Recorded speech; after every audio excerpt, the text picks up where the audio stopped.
Hey, first graders, it's Mrs. Compton. Let's do some math. What do you say? All right, so I'm thinking let's start first with a number talk because number talks are all about building strategies right here in our minds. So we might imagine tools, we might think about a number line, we might use all kinds of things, but we're using our brains, right? Okay, so here's my first question. 4 plus 6 makes what? Okay, so everybody put your hand like this, a fist on your heart. And when you have one way to solve, I want you to show me a 1 like this.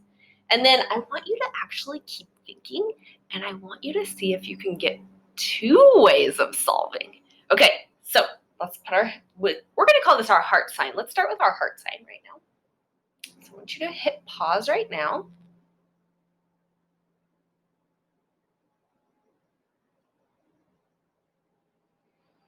Okay, let's see. Did you hit unpause? I hope you paused it and actually thought about this more than one way, right?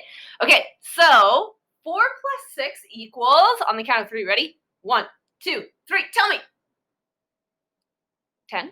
Did you say 10? I think you did. Okay, so how about, I'm going to guess some strategies. I'm going to guess that some of you imagine fingers in your mind. Did anybody imagine a finger? Raise your hand if you imagine finger math. Okay, so maybe you thought about 1, 2, 3, 4 fingers. Maybe that was this number right here. And then maybe you thought about 6 fingers. I'll use blue for my 6 fingers. So maybe you just put up 1 more finger and got 5 fingers on one hand. And then you had to do, so that was 1, 2, 3, 4, 5, 6. That was our 6 right there. And maybe you thought, well, that makes 2 full hands, which we know is 10. Ooh, I have another guess. I'm going to guess that some of you did 4 plus 6. Did anybody think about 4 plus 6 as 5 plus 5? So let's see. Show me 6 on your fingers right now. Everybody hold up 6 fingers. So you have 5 and 1 more. So maybe you stole that 1 more. There's my 1 more, and there's my 5. Remember that? Maybe you put that 1 with the 4, and you turn the 4 into a 5. And then you ended up with 5 plus 5. Did anybody do that? I don't know. Did somebody in Mrs. Ruck's class say that? I think they did. Okay, let's try the next one. What happens if I throw in another number? So now we have to add 3 numbers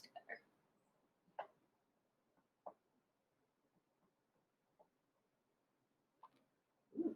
Okay, everybody hit pause. Okay, did you hit unpause? What did you get for your answer? Here we go. On the count of 3. 1, 2, 3, tell me. Did you say 14? I think you did. Okay, so let's see here. I'm going to guess that some of you knew that this, I'm going to put a little hug around this. I'm just thinking about, I want to scrunch those numbers together. Okay, so maybe you thought about these together and you're like, well, I already knew that was 10 from the last one. So maybe you thought 10 plus 4 makes 14. Did anybody do that? Did anyone use the hug in their mind? Nah, probably not. Okay, let's see here. Maybe you thought about the fingers again. Did anyone add toes in there? So maybe you thought, okay, I'd have to use up all my fingers and then 4 toes. I bet so. Okay, I have another one. I have another guess. Let's see. Did anyone do 4 plus 6 plus 4 and turn one of the 4s into a 5?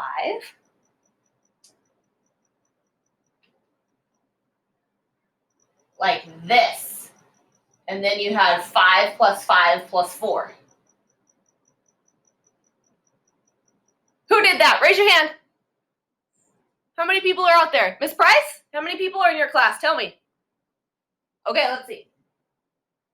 We got 14 again, you guys. Oh my goodness. There's so many ways to think about this. All right, who is ready for our story? All right. I heard a little rumor that people at Penny Camp have loose teeth in first grade. Is that true? Let's find out. This story is all about loose teeth.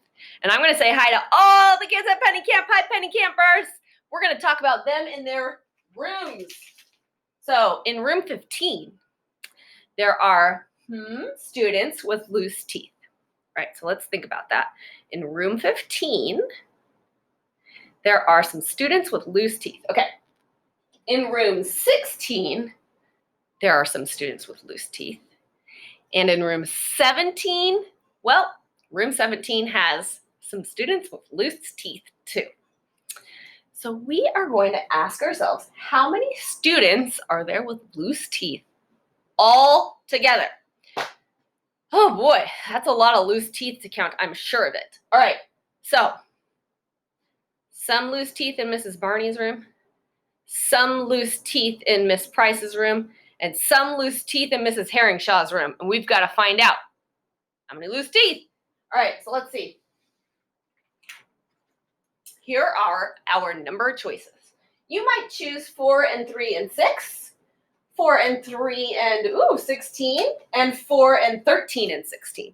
Now remember, just like we talk about picking our just right book, we have to pick our just right math number set. So if this one feels just right to me, like it's going to challenge me, I'm going to think about some strategies that maybe I want to try on, then that's the one I pick. If I think that this one feels just right, then I choose that one. But if my strategies aren't very good, maybe I want to try this one. So you have to pick your just right one. So I'm going to pick this one. 4 goes on the first line. This is the second number. It goes on the second line. This is the third number. It goes on the third line. You guessed it. All right. So it says, in room 15, there are 4 students with loose teeth. In room 16, there are 3 students with loose teeth.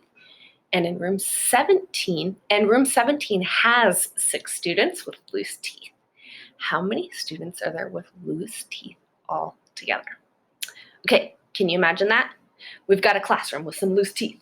We've got another classroom with kids with loose teeth. We've got another classroom with kids with loose teeth. We want to find out all together how many loose teeth there are, how many students with loose teeth there are. All right, kids, are you ready? Do you have your paper? How about your tools? You have a number line? Do you have your 120 chart? Which tool are you going to use? All right, I'll see you next time. Bye.